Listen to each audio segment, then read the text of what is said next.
زميلي عبد الرحمن احمد نقول يعطيكم العافيه. هل هذه النقطه هي يعني مطمئنه لكم كفريق متصدر الدوري؟ أول شيء بسم الله، الحمد لله على كل حال. أكيد نقطة ما كفريق ينافس على البطولة لقب الدوري ما أعتقد أنه بالنسبة لنا خسارة، لكن المباراة بصراحة كانت من الطرفين جميلة، كانت هجمات معاكسة، الحمد لله على كل حال. احمد، الشوط الثاني اختلف اداء الشباب عن الشوط الاول. ما اعتقد انه اختلف الاختلاف الكبير، طبيعي النصر فريق كبير بيرجع في اي مباراه في اي وقت، ويمكن الهدف اللي دخل فينا في اول 3 دقائق في الشوط الثاني لخبطنا شوي، لكن قدرنا نرجع للمباراه. ليش لخبطتوا؟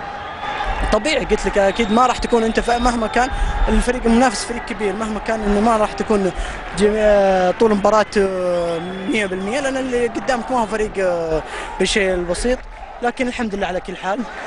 اخطاء كانت فيها اخطاء هي اللي اثرت على المستوى نوعا ما. هدف جميل احمد. الحمد لله، توفيق من الله. يعطيك العافيه، شكرا. يعافيك.